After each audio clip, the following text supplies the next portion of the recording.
So this research is about the readmission predictions. The top of this paper, okay. So the readmission prediction is about the readmission is defined as the admission to a hospital within a specific time frame after an original admissions. So the time frames can be 30 days, 90 days, or even 1 year. And the readmission prediction is very important because for two reasons. One is that the cost of the healthcare is very high, and the second is the quality of the healthcare. High readmission rate reflects relatively low qualities on the patients and also the hospitals. If we can avoid such kind of readmissions, it can account for around 70 billion a year. The existing approach for this kind of predictions is mainly based on statistical techniques, and most of them is based on a single source of data. So this research is trying to substantially enhance the current state of the art for the early readmission prediction. Our framework, the framework is as follows. So the first step is to extract some features from the EHR data. EHR represents the electronic health record, and then after obtaining these features, we apply machine learning models to train the classification models. For a given new patient, we can make the prediction to see whether this person needs readmission or not. So the question here is how to build an efficient models based on a variety of data sources.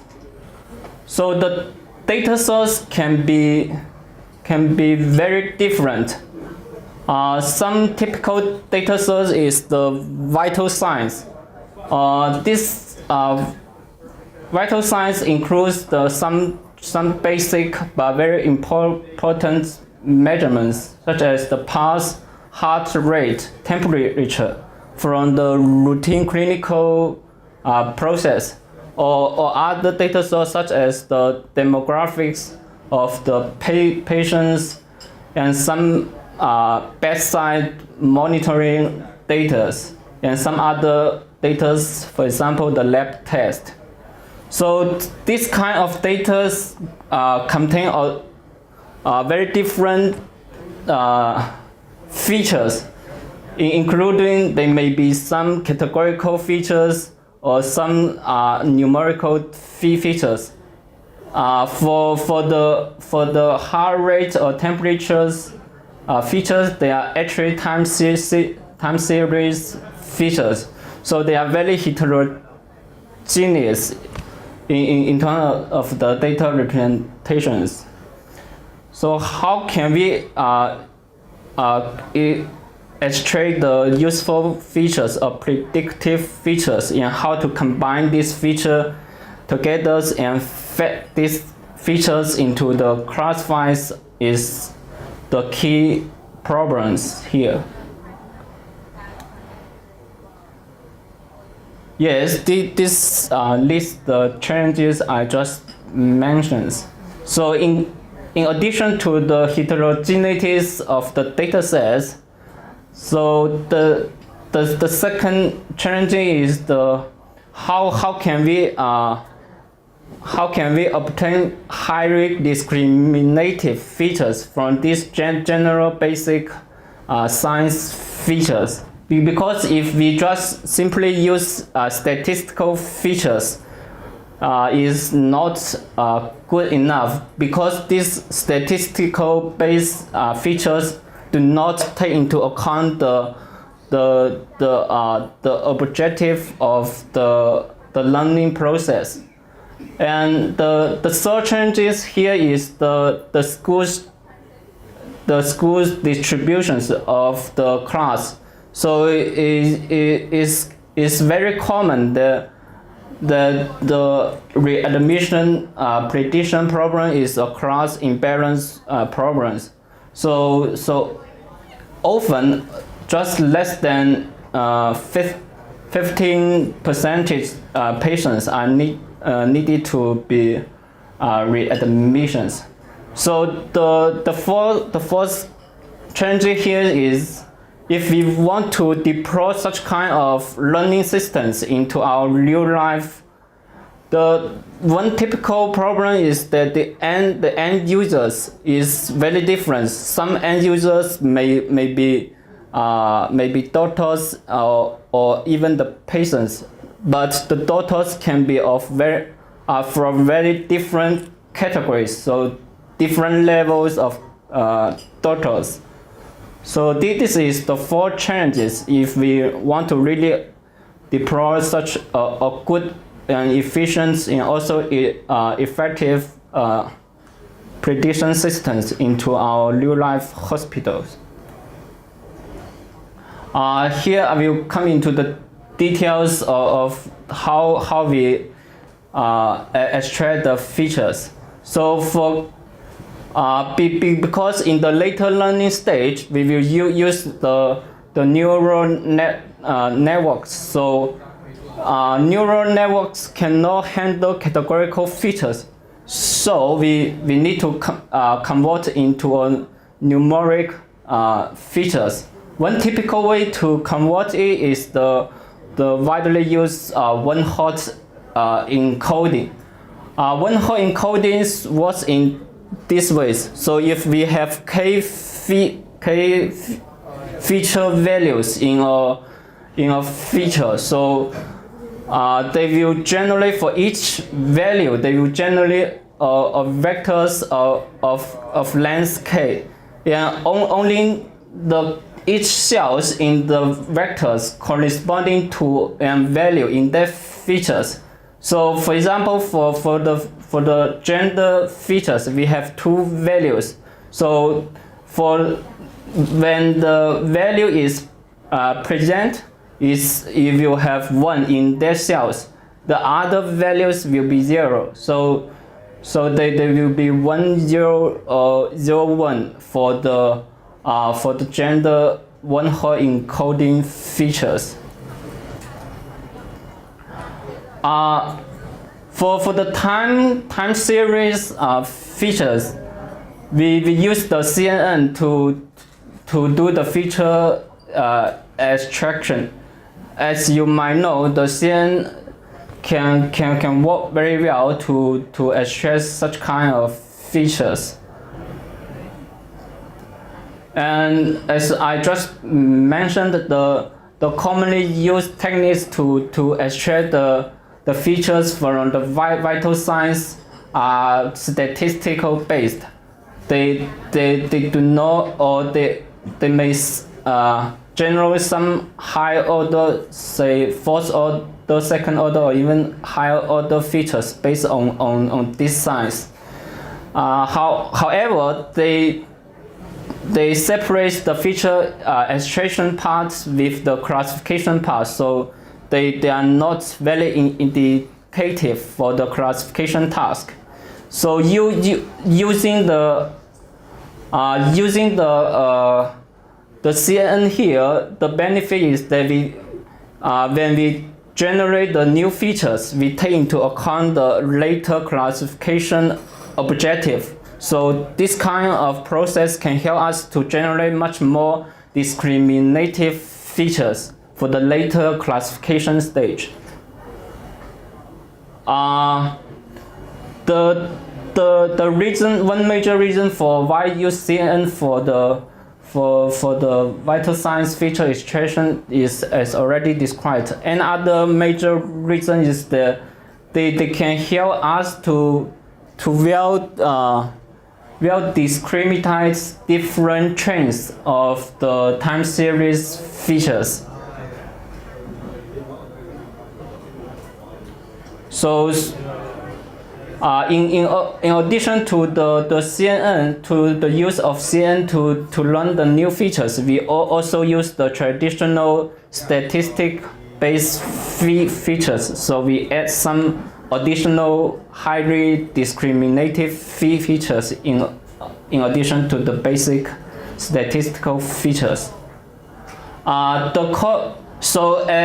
As I mentioned, this is a class imbalance problems. One typical way to deal with the imbalance classification is the cause sensitive.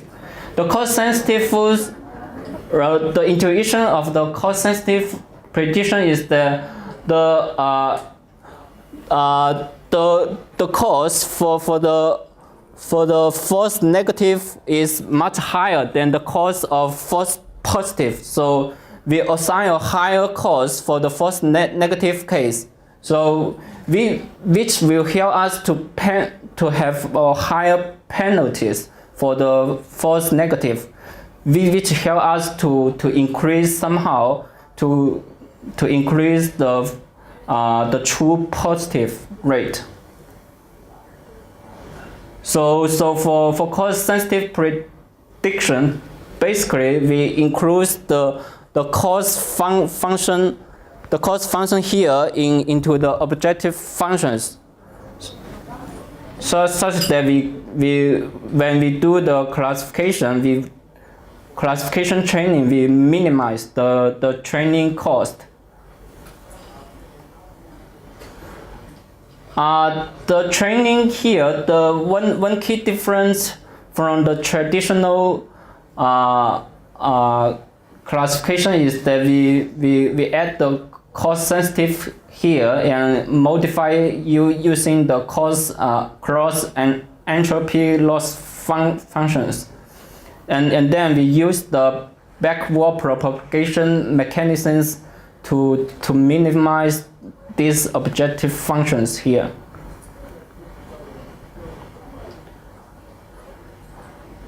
So this is the overall framework of our method. You can see on the upper side we have the general numerical features, and for the categorical features at the middle we convert into one-hot encoding vectors, and for the time series features we use the CNN to convert into numerical features. All of these features concatenate together and normalize and fit them into the neural networks. And the parameters here will be run through the back propagations, and the loss function here is the entropy cross entropy loss function, but with the cost matrix as I just present. Let's see the result here. Actually, I cannot see clear. It basically is after incorporating more features, and also by the use of the cause sensitive, the AUC performance here is better than the baselines or other state of the art.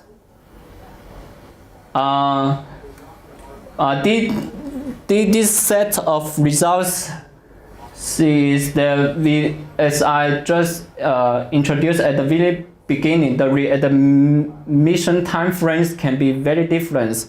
The time frames can be 30 days, 60 days, or one year. So we use different time frames here to see the result. So the CSDN is our framework, our methods. So in most cases, it outperforms other methods.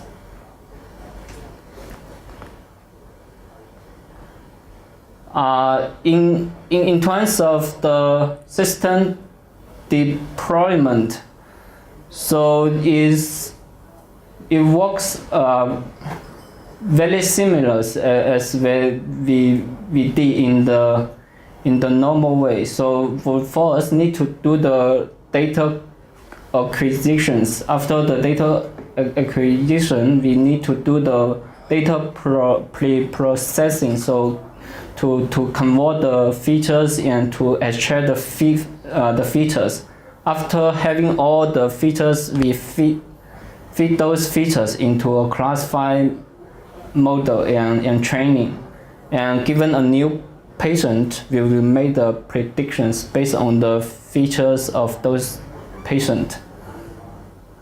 Yeah, that's it. Any questions, please come to this email. Thank you.